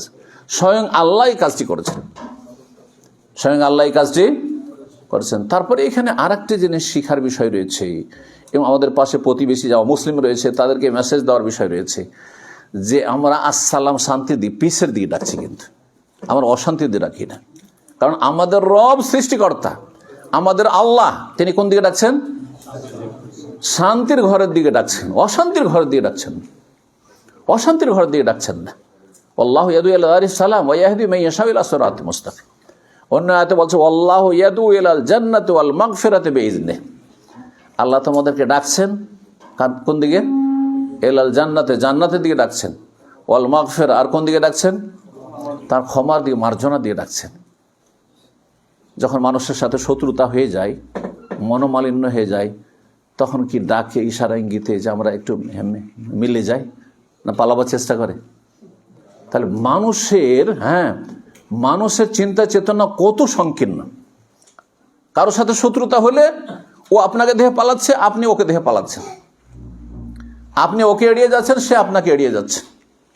পক্ষান্তর রব্বুল আলামিন কি করছেন? সমস্ত মানুষকে ডাকছেন কোন দিকে? আসো ক্ষমা করব, এরা মাগফিরা, আসো ক্ষমা করব। মুসলিমকে শুধু নয়, কোরআনে কারিমে সূরাতুল মায়েদায় রয়েছে খ্রিস্টানদের কথা আল্লাহ বলছেন, যারা বলছে এক আল্লাহ নয়, তিন আল্লাহ, তৃতীয়বাদ বিষয়, ইন্নাল্লাহা সালিসু সালাসা, তাদের কথা উল্লেখ করার পরে বলছেন আফালা ইয়াতুবুনা ইলাল্লাহি ওয়া ইয়াস্তাগফিরুনা, আরে আল্লাহর কাছে তওবা করে ফিরে আসবে না? হ্যাঁ, আল্লাহর কাছে ফিরে আসবে না তওবা করে? আল্লাহর কাছে ক্ষমা চাও, ইয়াস্তাগফিরুনা, ক্ষমা চাইবে না? আরে ক্ষমা চাও, তওবা করো। অথচ বড় শিরক করেছে, ইন্না শিরকা লাযুলমুন আযীম, তাদেরকে ডাকছেন আল্লাহ রাব্বুল আলামিন। চিন্তা করুন, তাহলে আপনি যতই বড় অপরাধী হন না কেন, আপনি আল্লাহ পরকালে বিশ্বাসী, আল্লাহকে ভালোবাসেন, হ্যাঁ, রসুলকে ভালোবাসেন, ইমান ইসলামকে ভালোবাসেন, কোরআনকে ভালোবাসেন, আপনি মসজিদকে ভালোবাসেন, আপনি আল্লাহর ইবাদত বন্দেগী ভালোবাসেন, কিন্তু নসিব হয় না, হতভাগা। আপনি তওবা করে ফিরে আসুন, আল্লাহর কাছে ক্ষমা চান, অতীতের সমস্ত গুণ আল্লাহ মাফ করবেন। আল্লাহ যেন সবাইকে তৌফিক দান করেন। এই মোবারক সময় এই দোয়াগুলি যেন আল্লাহ কবুল করেন। সম্মানিত ভাতৃমণ্ডলী, আল্লাহ স্বয়ং ডাকছেন। আর নবী রসুলদের পেশা কি ছিল? প্রত্যেকের একটা করে পেশা আছে, তাই না? কেউ চাকরিজীবী, চাকরিটা তার পেশা, হ্যাঁ, কেউ কৃষি কাজ করে, হ্যাঁ, কৃষি কাজই তার পেশা, হ্যাঁ, কেউ ব্যবসায়ী, ওইটাই পেশা তার, কেউ হাতের কাজ করে, বিভিন্ন রকমের পেশা দুনিয়াতে রয়েছে। নবী রসুলগণের পেশা কি ছিল? আল্লাহর দিকে ডাকা, দিনের দিকে আহ্বান করা। সমস্ত নবী রসুলগণের কাজ একটাই ছিল, আল্লাহর দিকে আহ্বান করা। তাহলে যারা এতে অংশ নিতে পারবে তারা কত ভাগ্যবান। সবচেয়ে ভালো পেশা হচ্ছে এই পেশাটি, সবচেয়ে ভালো পেশা হচ্ছে এই পেশাটি। কেন? একজন মানুষ এখানে পুঁজিপতি পয়সাওয়ালা আসলো, আর কোনো একজন লোককে 1 কোটি টাকা দিয়ে দিল, যা উদ্ধার করে দিলাম, আরে আরো বেশি 10-20 কোটি দিয়ে দিল, ধরেন যা তোকে উদ্ধার করে, জীবন সারা জীবন বসে খেতে পারবি। কিন্তু সেই ব্যক্তি পাপিষ্ট, যাকে এই কোটি কোটি টাকা দিয়ে উদ্ধার করে দিল, সারা জীবন তো খুব সুখে খেললো, শেষখানে মরলে কোথায় যাবে? জান্নাতে না জাহান্নামে? জাহান্নামে। পক্ষান্তরে একজন একটা টাকাও জীবনে দিতে পারলো না, কিন্তু জাহান্নামের রাস্তায় চলেই গেছে। অকুনতুম আলা শাফা হুফরাতিন মিনান নার, জাহান্নামের কিনারে চলেই গিয়েছিলে, ফাআনকাযাকুম মিনহা, আল্লাহ তোমাদেরকে রক্ষা করলেন এই নবী রাসূলের মাধ্যমে, নবী রাসূলের ওয়ারিস উলামায়ে কেরামদের মাধ্যমে, দুআতদের মাধ্যমে, মুসলিহিনদের মাধ্যমে, সংস্কারকদের মাধ্যমে। তুমি কোথায় জাহান্নামের রাস্তায় চলে গেছিলে, সেখান থেকে তোমাকে ফিরিয়ে নিয়ে এসে জান্নাতের রাস্তা লাগিয়ে দিয়েছে। আপনি যদি পথের ফকিরও হন, পেটে ভাত নেই, শীত বস্ত্র নেই, বসবাসের মতো ভালো বাড়ি ঘর নেই, কিছুই নেই হয়তো, কিন্তু আপনার কাছে হেদায়েতের নিয়ামত আছে, ঈমান ইসলামের নিয়ামত আছে, মরলে কোথায় যাবেন? জাহান্নামে যাবেন নাকি না জান্নাতে যাবেন? অবশ্যই জান্নাতে যাবেন, ঠিক না? তাহলে কত বড় ভালো পেশা, চিন্তা করেন কাজটি। এই পেশাতে সামান্য যদি অংশ রাখতে পারেন, সামান্য একটু বসে অংশ, যেখানে বসলেন এসে অনেক বড় কাজ করলেন, এবং এই পথে অবিচল থাকতে হবে। এটা নয় যে টেম্পোরারি। যারা আজকাল মুসলিমদের অবস্থা হচ্ছে, মৌসুমি ইবাদত বন্দেগী পছন্দ করে অন্যদের মতো, অন্যদের যেমন সিজনাল কিছু, হ্যাঁ আরাধনা উপাসনা আছে, হ্যাঁ কিছু আছে, ধর্মকর্ম আছে, ঠিক তেমনি অধিকাংশ মুসলিমরা তাই পছন্দ করে। এই জন্য রমজানে মুসল্লি হয়ে যায়, বাপ মা মরলে মুসল্লি হয়ে যায়, বালা মুসিবত আসলে মুসল্লি হয়ে যায়, মক্কা মদিনে গেলে একবারে খুব পরিষ্কার হয়ে যায়, হ্যাঁ হজ উমরায় গিয়েছে, সে খুব মুসল্লি হয়ে গেছে, খুব ধার্মিক হয়ে গেছে, আবার এসে হারাম জীবনযাপন করছে। না, এটা হইলে হবে না। এই জন্য আল্লাহ বলছে ওয়াতাওয়া সবিস সবরে, একে অপরকে সবরের জন্য, ধৈর্যের জন্য উপদেশ দেবে। কে বলতে পারে আপনাদের মধ্যে যে সবর কত প্রকার? এটা দিয়ে আলোচনা শেষ করে দেবো। হ্যাঁ, 3 প্রকার। মাশাআল্লাহ, কি কি? আলাল মাসিয়া না আনিল মাসিয়া? আনিল মাসিয়া। হ্যাঁ, গোলমাল প্রিপোজিশনে গোলমাল হয়ে যাবে। ইংরেজি যেমন প্রিপোজিশনের কায়দা গ্রামার আছে, তেমনি আরবিতে আছে সেলা। হ্যাঁ, আসসাবর আনিল মাসিয়া। হ্যাঁ, আসসাবর আলাল বালা ওয়াল মাসাইব। সবর, ধৈর্য। ধৈর্য মানে বুঝেন যে বালা মুসিবত আসলে ধৈর্য ধরতে হবে। কেউ মরে গেলে, কিছু হতাহত হলে, ক্ষয়ক্ষতি হয়ে গেলে বালা মুসিবতে ধৈর্য ধরে না। এর চাইতে বড় গুরুত্বপূর্ণ আরও 2টো ধৈর্য আছে। কি? আসসাবর আলা তাআ, যেটির কথা বললাম। হ্যাঁ, নেক পথে, জান্নাতের পথে, আল্লাহ সন্তুষ্টির পথে অবিচল থাকা, ধৈর্য ধারণ করা। আমি মৌসুমি রমজানি নামাজি না, আমি রমজানি না, আমি আল্লাহওয়ালা, আমি হচ্ছে রব্বানি। রমজানি হবেন না, কি হবেন? রব্বানি হবেন, হক্কানি হবেন, আল্লাহওয়ালা হবেন। আপনি আল্লাহওয়ালা ব্যক্তি। আল্লাহ, যে আল্লাহ রমজানে আছেন, ওই আল্লাহ আরও 11 মাস আছেন, সবসময় আছেন, হাইয়ুল লা ইয়ামুত। সুতরাং সবসময় আল্লাহর ইবাদত বন্দেগী একই রকম করতে হবে। শুধু নফলে কম বেশি করতে পারেন, যে রমজান মাসে আপনার নফল বেশি, আর অন্য মাসে হয়তো নফল কম। রমজানে খুব কোরআন পড়লেন, রমজানে আপনি তারাবি পড়লেন, রমজানে আরও ইবাদত বন্দেগী করলেন, ইতিকাফ করলেন, কিন্তু ফরজ সমান সমান, ফরজ ইবাদত বন্দেগী সমান সমান, এরকম হইতে হবে। আসসাবর আলা তাআ, আল্লাহ সন্তুষ্টির পথে, জান্নাতের পথে সবর করা। জি, এই সবচেয়ে গুরুত্বপূর্ণ। এইটির নাম হচ্ছে দ্বীন ইসলাম। আর সবরের 3টি যে দিক রয়েছে বা 3টা প্রকার রয়েছে, এই 3টার নাম পুরো ইসলাম। পুরো ইসলামে 3টিতে রয়েছে। একজন মানুষ, হ্যাঁ, আল্লাহ সন্তুষ্টির কাজে অবিচল থাকলো, এই সবর আলা তাআ। আর আসসাবর আনিল মাসিয়া, সমস্ত গুনাহ থেকে বাঁচার ক্ষেত্রে ধৈর্য ধারণ করলো। কারণ এই ফিতনার যুগে চোখের সামনে আকর্ষণীয় নোংরা ছবি আসছে, সবাই দেখছে, ব্লু ফিল্ম, আর আমি একবার দেখলাম না। এখানে সবরের ব্যাপার আছে, যেমন তেমন বিষয় নেই। আরে কেউ নেই, আমি একা আছি, কেউ জানতে পারবে না যে আমি এত খারাপ কিছু দেখি। সেখানে সবর করা, অথচ আপনার কাছে সব ফ্যাসিলিটি, আনলিমিটেড ইন্টারনেট আছে, আর স্মার্টফোন আছে, আর আপনি নির্জনে আছেন, আর সেখানে সবর করা। সবর আনিল মাসিয়া, গুনাহ থেকে বেঁচে থাকা, এটা যেমন তেমন বিষয় নাই, অত্যন্ত গুরুত্বপূর্ণ বিষয়। আর তারপর আসসাবর আল বালা, বালা মুসিবত সবসময় থাকে না। আলহামদুলিল্লাহ সুখে আছেন আপনারা, তাই না? নাহলে এখানে আসতেই পারতেন না আপনি। বালা মুসিবত মাঝে মধ্যে কখনো আসে। আমরা বালা মুসিবত সামান্য যদি 2-4-5 দিনের জন্য আসে, তো মনে সারা জীবনের সমস্ত সুখ শান্তি ভুলে যাচ্ছেন। দুনিয়ার সামান্য অশান্তিতে যদি সারা জীবনের সুখ শান্তি আর সুখের সামগ্রী সব ভুলে যান, আর কখনো শান্তি পেলাম না, হাই রে জীবনটা, হাই রে অশান্তি, বলছেন না? তাহলে যখন জাহান্নামে প্রথম ডুবানো হবে, তখন আর কিছু মনে থাকবে? হ্যাঁ, দুনিয়ার এত নিয়ামত মনে থাকবে? দুনিয়ার এত ভোগ বিলাসী জীবন থাকবে না? থাকবে না, কিছুই মনে থাকবে না। এই জন্য জাহান্নামে বলবে, আল্লাহ কোনোদিন সুখ শান্তি পাইনি, কোনোদিন সুখ শান্তি পাইনি। অথচ দুনিয়ার আনআম আহলিদ দুনিয়া, দুনিয়ার সবচেয়ে বড় বিলাসী মানুষ ছিল সে। জি, সুতরাং ইত্তাকুন নারা ওয়ালাউ বিশিক্কি তামরা, জাহান্নামের আযাব থেকে বাঁচার চেষ্টা করুন। আল্লাহ যেন আমাদের সকলকে তৌফিক দান করেন। যে কোর্সটি বললাম, এলেম হাসিল করুন। যেখানে আছেন সেখানে আপনি আপনার ক্ষেত্র ফিল্ড তলাশ করেন। মাদ্রাসা স্কুলে জীবনে আছেন না বড় হয়ে গেছেন, এলেম হাসিল করুন। আর কি করুন? ঈমানকে মজবুত করুন। চোখের সামনে যেন জান্নাত জাহান্নাম দেখতে পাচ্ছেন। চোখের সামনে শুধু পয়সাই দেখছেন আপনি, চোখের সামনে মানুষের সুখের সামনে এত পয়সাওয়ালা হয়ে গেল রে, এত ভালো ভালো গাড়ি আর বাড়ি নিয়ে তারা ঘুরছেন, আমি তো কিছু হইতে পারলাম না রে। এগুলো দেখলে হবে না, দেখতে হবে কোনটি?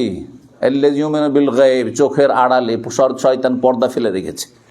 হ্যাঁ, জান্নাতের সামনে জাহান্নামের সামনে আল্লাহর আযাবের সামনে কবর আযাবের সামনে পর্দা ফেলে রেখেছে। এই পর্দাকে সরাইতে হবে, তারপরে দেখতে হবে যে এক্ষুনি চলে যেতে পারেন। আমার ঘনিষ্ঠ মানুষ, হিতাকাঙ্ক্ষী মানুষ, রিয়াদ শহরে গেলে কারো বাড়িতে থাকতাম না, তার বাসাতে থাকতাম। হঠাৎ করে আজকে রাত্রে 3টার সময় সে মেসেজ দিয়েছে যে আমার স্ত্রী মারা গেছে। ইন্না লিল্লাহি ওয়া ইন্না ইলাইহি রাজিউন। আল্লাহ রহম করেন। আমাদের দেশে আবার একটা ভুল আছে, এই ভুলটা সংশোধন করা জরুরি। আলেম ওলামারাও কারো মারার খবর পেলে মনে করে যে দোয়া হচ্ছে কি, ইন্না লিল্লাহি ওয়া ইন্না ইলাইহি রাজিউন। ব্যাস, এটা দোয়া না মুসিবত পড়া জিকির। আপনি মাইয়াতের জন্য কি দোয়া করলেন? কোন দোয়া করলেন? আচ্ছা, মাইয়াতের পরিবার যে সব সন্তুষ্ট, তাদের জন্য কি দোয়া করলেন? আরে আরবিতে জরুরি নয়, বাংলায় বলেন অন্তত শুধু ইন্না লিল্লাহি। আমি দেখছি বেশ কিছু আলেমও আছে, হয়তো ওইরকম এলিমওয়ালা নয়, বা আসলে দেশাচার আমল করা।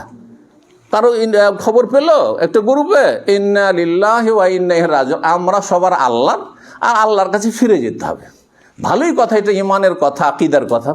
আপনি পড়লেন, আপনি জিকির, কিন্তু আপনি কি দোয়া করলেন মাইয়াতের জন্য, কি দোয়া করলেন মাইয়াতের পরিবারের জন্য? কথা বোঝা গেছে না?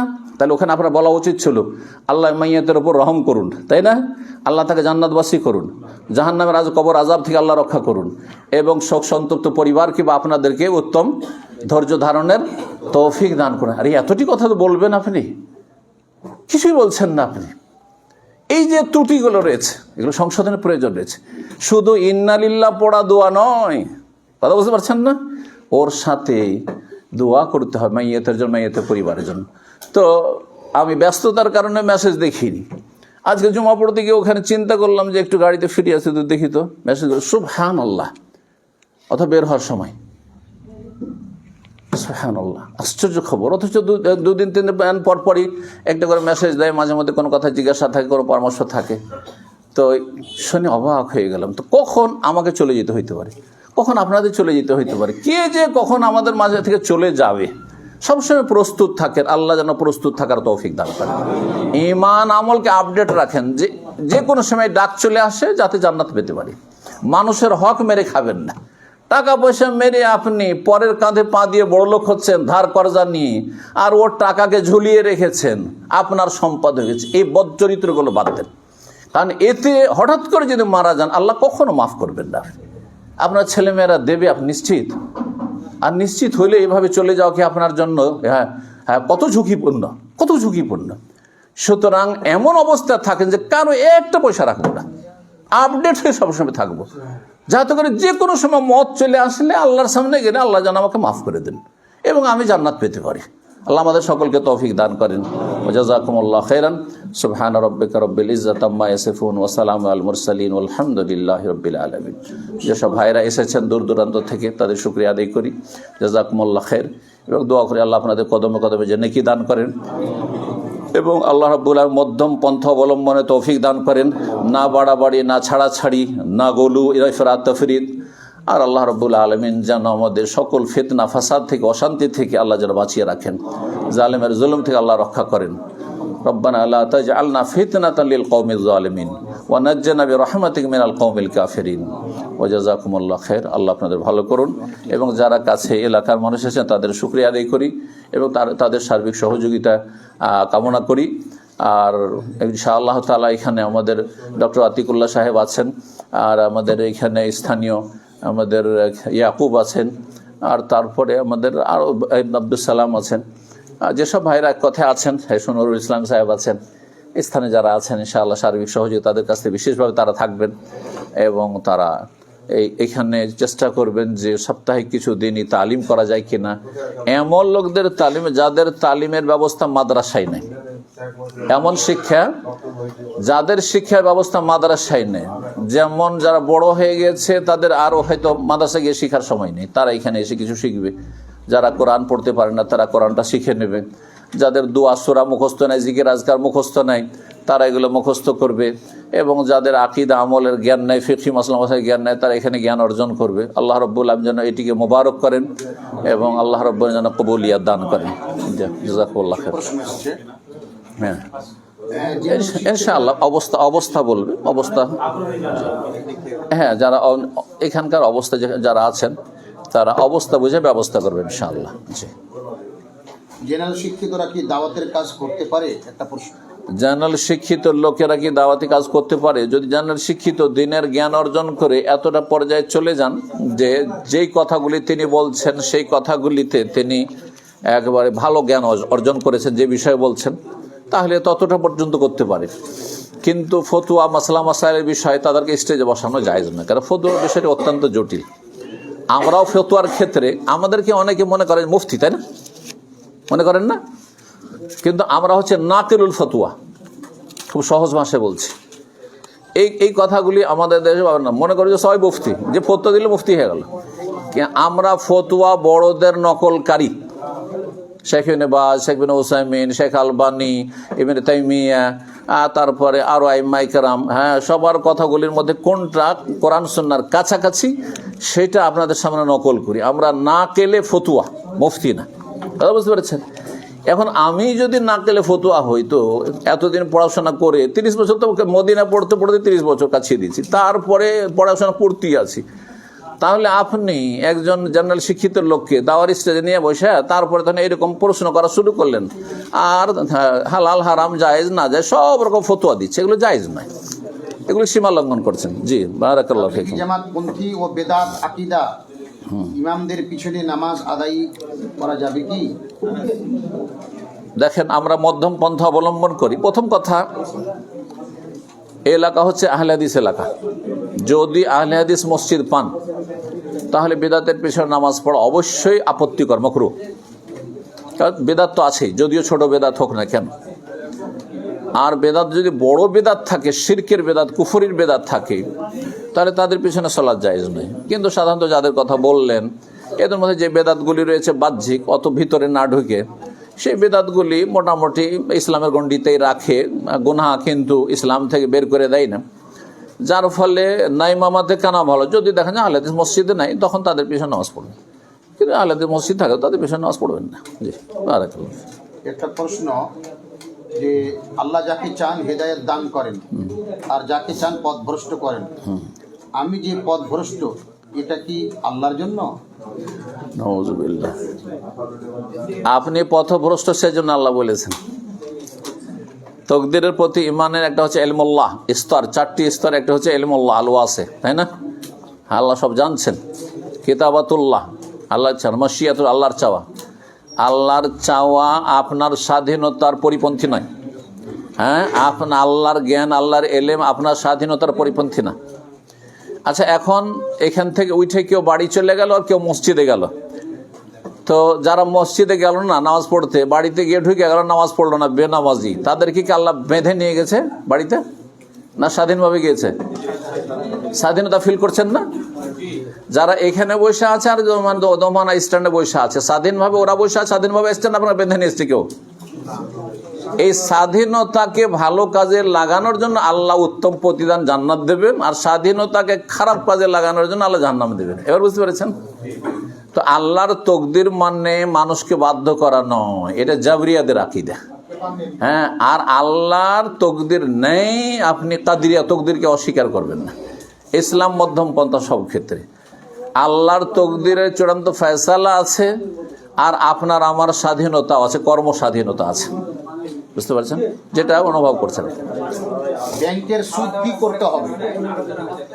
একটু চুপ থাকবেন। হ্যাঁ, আপনার চুপচাপ নাস্তা পানি করেন আর প্রশ্নের উত্তরগুলো শোনেন। তাহলে ব্যাংকের সুদ কি করতে হবে? ব্যাংকের সুদ, যারা ব্যাংকের সাথে লেনদেন করতে বাধ্য, যতটা বাধ্য ততটা সব করে অত লেনদেন করার কোনো প্রয়োজন করে না। কিন্তু যদি যতটা প্রয়োজন তার মধ্যে যেটা আসছে আর করতেই হচ্ছে, সেটাকে মুক্ত হওয়ার জন্য একেবারে অসহায় যাদের হয়তো দান সাদকা জাকাত দিয়েও চিকিৎসা হবে না, মরে যাবে, অথবা ভিটে মাটিও নেই বা বাড়িঘর ভেঙে পড়ে গেছে, এই শীতকালে বাইরে একটা রাত কাটানো মুশকিল, এইরকম যারা নেহাত গরিব তাদেরকে মুক্ত হওয়ার জন্য, তাখাল্লুসের জন্য দেবেন, তাকাররুবের জন্য, আল্লাহ সন্তুষ্টির জন্য নয়। মানে নেকি হবে না, হারাম পয়সা দিয়ে নেকি হবে না, কিন্তু জাহান্নামের আযাব থেকে মুক্তি পেয়ে যাবেন। বুঝতে পারছেন? আর এছাড়া আমি মনে করি যে এটি ফতোয়া হচ্ছে মধ্যম পন্থা অবলম্বন করা, কারণ বুতুনুল মুসলিমিনা আউলা মিন গায়রি, মুসলিম ক্ষুধার্ত ব্যক্তির পেট অন্যের চাইতে বেশি হক রাখে। আমি মুসাফির, স্থানীয় ইমামের পিছনে 4 রাকাত সালাত, বিশিষ্ট সালাতের আমি ইমামের পিছনে 1 বা 2 রাকাত পাই, তো আমি এই অবস্থায় কি করব? আমি কি 4 রাকাত পড়বো না 2 রাকাত পড়ে সালাম ফিরব? ইমাম মুকিম না, ইমাম মুকিম, ওর পিছনে আমি ইমাম যদি মুকিম হয় তো আপনাকে কসর করার অধিকার নেই, কসর করতে পারবেন না। জি, ইমামের পিছনে আপনাকে পুরো সালাত পড়তে হবে। যদিও 1 রাকাত 2 রাকাত পেয়েছেন, মনে করছেন 2 রাকাত পেলাম তো আমি সালাম ফিরেই দিই আমার সাথে, না, জায়েজ না। ইন্নামা জুইলা লিউতাম্মা বিহি, ইমাম যেহেতু ইতমাম করছে, পূর্ণ নামাজ পড়ছে, আপনাকে পূর্ণ নামাজ পড়তে হবে। আমার শ্বশুর মশাই নামাজ পড়ে না, আমার জন্য করণীয় কি? অনেক বলেছি বিয়ের আগে, বিয়ের সময় নামাজ পড়তে, এখন পড়ছে না বলছি। শ্বশুরের ওপর আপনার নেতৃত্ব আল্লাহ দেয়নি, একটু আগে বল, আপনার এখন হ্যাঁ জবান দিয়ে উপদেশ দেওয়া, এটা হচ্ছে আপনার করণীয়। বল প্রয়োগ করা আপনার জায়েজ নয়, এমনকি আপনার বাপের ওপর বল প্রয়োগ করা জায়েজ নয়।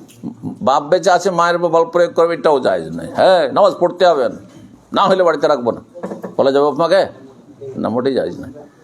তো উপদেশ দিতে হবে, আর উপদেশ দিয়ে যদি না শুনে, আর দেখেন যে আপনার স্ত্রীকে শ্বশুর বাড়ি পাঠাইলে হ্যাঁ বাপের রঙে রঙে যেতে পারে, খারাপ হইতে পারে, তো স্ত্রীকে পাঠাবেন না বাপের কাছে। ওর বাপ এসে মাঝে মাঝে সালাম দো করে চলে যায় মেয়ের সাথে, কারণ আপনার স্ত্রীকে জাহান্নাম থেকে বাঁচাইতে হবে। আপনার ছেলে মেয়েগুলো নানার কাছে গিয়ে বেনামাজি হয়ে যেতে পারে, যে নানাই নামাজ পড়েনি বুড়াতি কালে, 80 বছর বয়সে, তো আমি কেন পড়বো, তাই না? তাহলে আপনি ওই পাঠাবেন না, নাতিদেরকে, আপনার ছেলেদেরকে, ছেলে মেয়েদেরকে নানার কাছে পাঠাবেন না, জায়েজ নাই, রিস্কি এটা আপনার জন্য। আমি দর্জির কাজ করি, কাস্টমারকে কি টাকনোর নিচে প্যান্ট তৈরি করে দিতে পারি?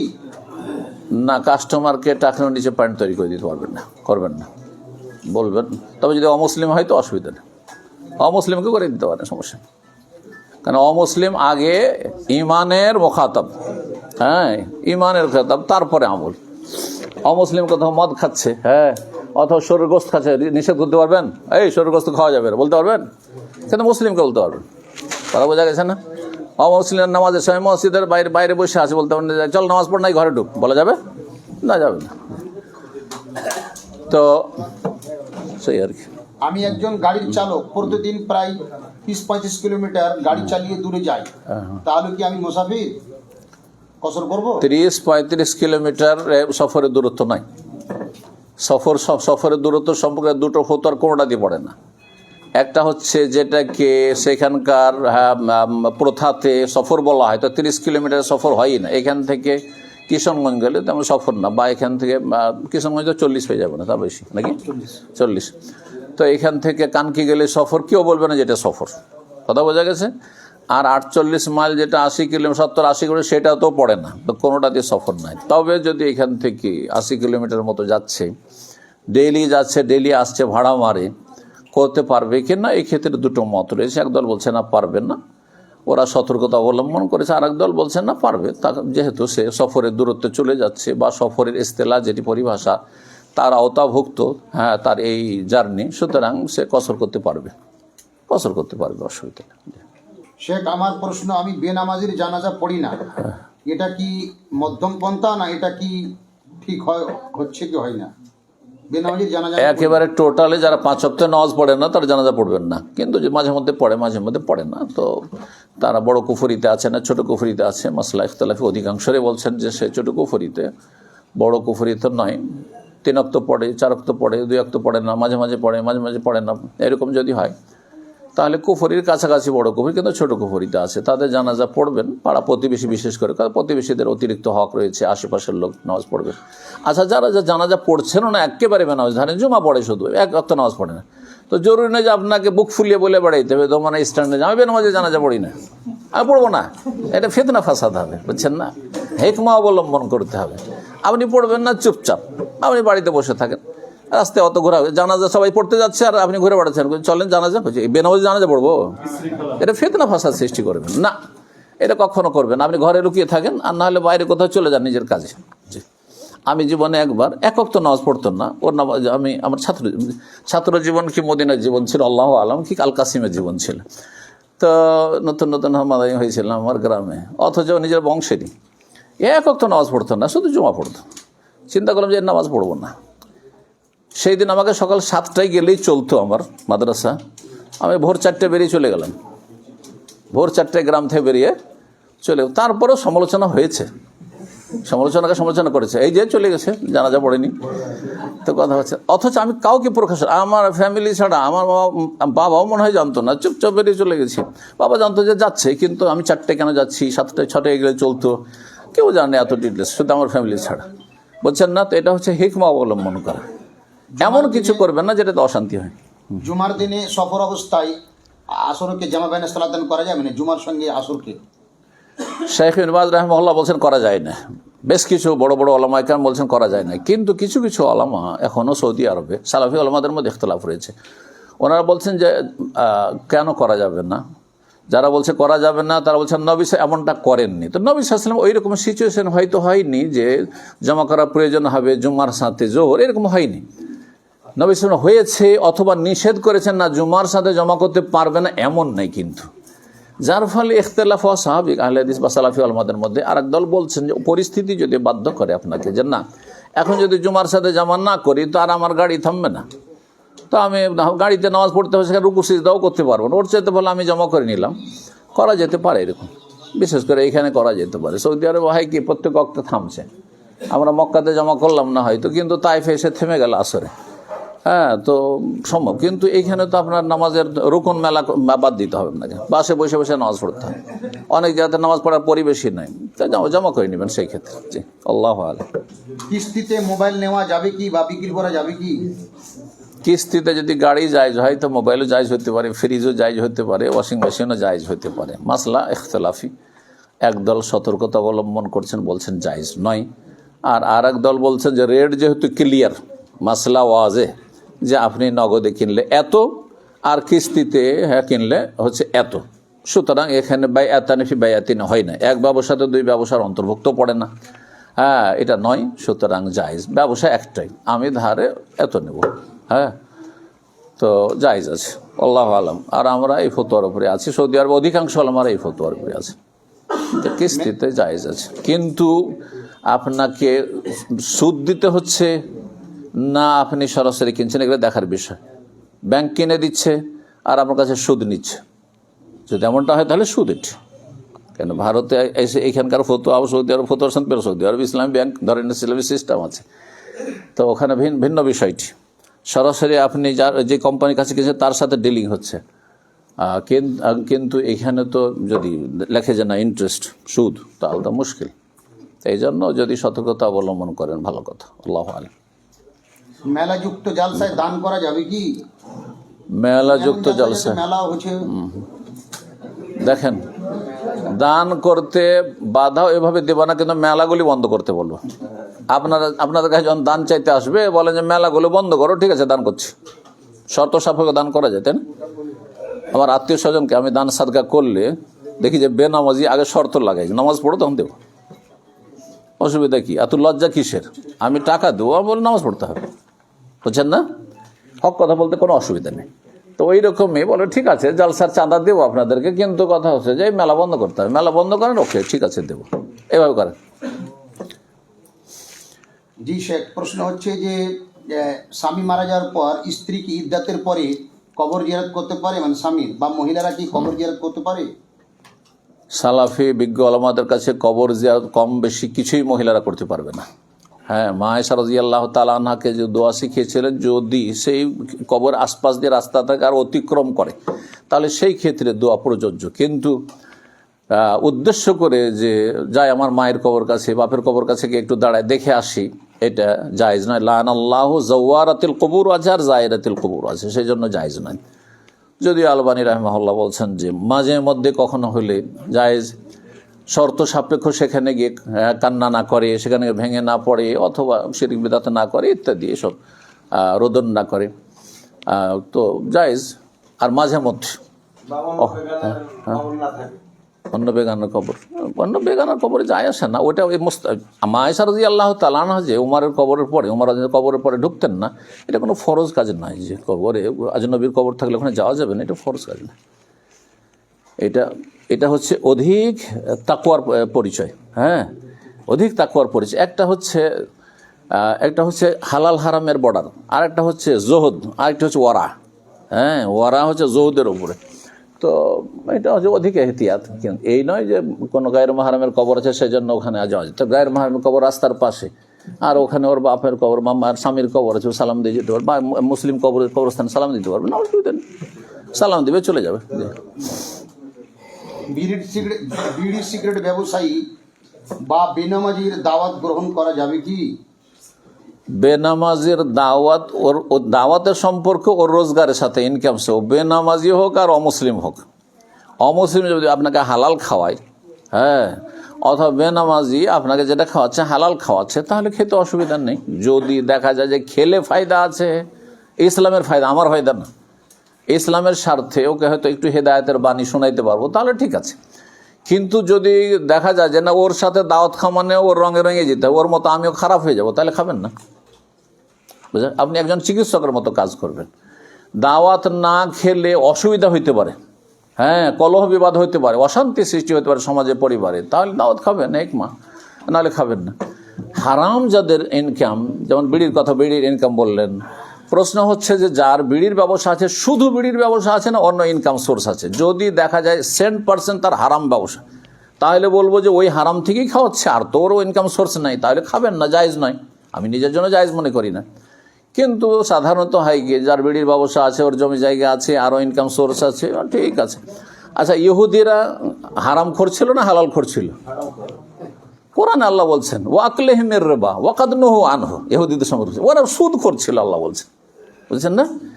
ওই যুগে, কোরআন নাজিলের যুগে, 1400 বছর আগে। আর তখন ইহুদির বাড়িতে রাসূল দাওয়াত খেয়েছেন।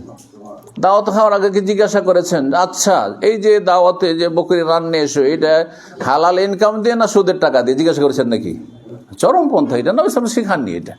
তাহলে বোঝা গেল যে যার হালাল হারাম ইনকাম দুই রকমই আছে, তাকে জিজ্ঞাসা করার কোনো প্রয়োজনে কি খাওয়াচ্ছেন না খাওয়াচ্ছেন, আপনি হালাল নিয়তে খাবেন। কিন্তু যদি একটা লোক বলে যে আমি আজকে লটারিতে জিতেছি, সেই জন্য মিষ্টি মুখ করছি, তো খাওয়া জায়েজ? হারাম, জায়েজ নয়। কথা বলছেন? জি, চলেন, ঠিক আছে, অসুবিধা নেই, খালাস। একটু উজু টুজু করবে, অনেকে উজু করবেন। হ্যাঁ,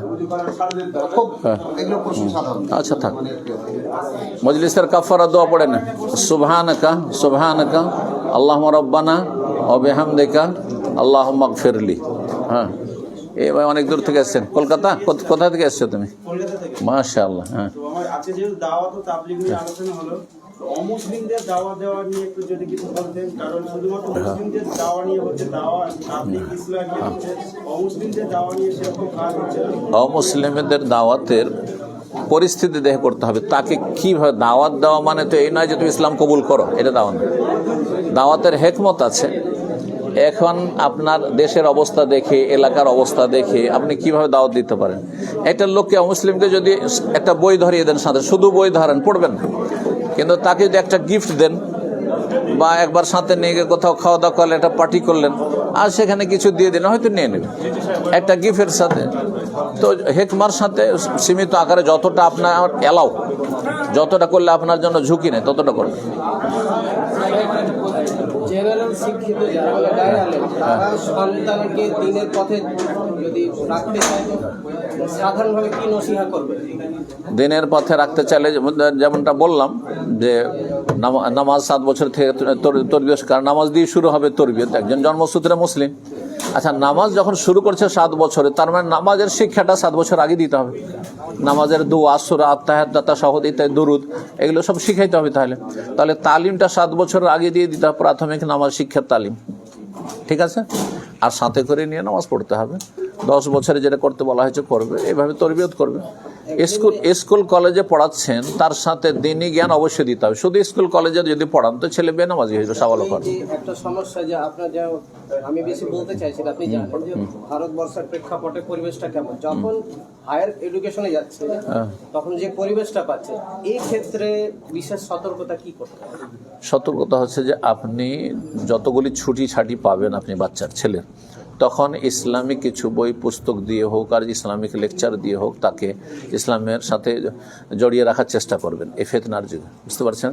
এমন না যে স্কুল কলেজ চলে সাবালক হয়ে গেছে সেই জন্য ওকে আপনি ইসলামের আর কিছু গাইড করবেন না।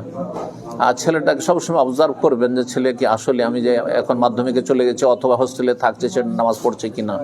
হ্যাঁ, ভালো পরিবেশে রাখবেন, খারাপ পরিবেশে রাখবেন না। এমন মিশনারি স্কুলে যদি পড়ান আর বলেন যে আমি ছেলেটাকে নামাজি চাই, কোথায় নামাজি হবে? হ্যাঁ, প্রতিকূল পরিবেশ, খারাপ পরিবেশ, আপনাদের ভালো পরিবেশে রাখার চেষ্টা করতে হবে। হ্যাঁ, যথাসাধ্য চেষ্টা করতে হবে। একটা গুরুত্বপূর্ণ প্রশ্ন আছে, আমার ওষুধের দোকান আছে, তো বাচ্চা নষ্ট করা ওষুধ রাখি, তো অনেক কেউ ইচ্ছাকৃতভাবে বাচ্চা নষ্ট করার জন্য সে ওষুধ নিয়ে যায়। আমার এই ওষুধটা বিক্রি করা জায়েজ হবে বা এটা থেকে উপার্জন হালাল হবে? না, বাচ্চা নষ্ট করা ওষুধ বিক্রি করা জায়েজ না। হ্যাঁ, তবে বাচ্চা জ্ঞান দেওয়ার ওষুধ বিক্রি করতে পারেন। হ্যাঁ, শেখ আতিকুল্লাহর দার্স, শেখ আতিকুল্লাহ আর এই যে শেখ ডক্টর আতিকুল্লাহ আছেন, ওনার সপ্তাহে একটা দার্স এখানে হবে প্রতি রবিবারে। স্কুল কলেজের ছেলেরা দিন শেখানোর জন্য এখানে একটা উদ্যোগ আমাদের পাঠাতে, মাদ্রাসার ছেলেরা তো শিখছে মাশাআল্লাহ, তো ওর দার্স হবে। তো এইখানকার ভাইদেরকে বিশেষ করে বলছি, আর তারা স্কুল ছেলের যারা দায়িত্বশীল আছেন তাদের ছেলেরা আছে, ছেলেরা এখানে আসবে। যদি মেয়েদের ব্যবস্থা হয় তাহলে ঘোষণা করবে, আর না হলে আপাতত আমাদের ছেলেদের দ্বারা চলবে। সাপ্তাহিক রবিবার আসর পর, না রবিবার আসর থেকে মাগরিবের মধ্যে টাইম ঘোষণা করা হবে।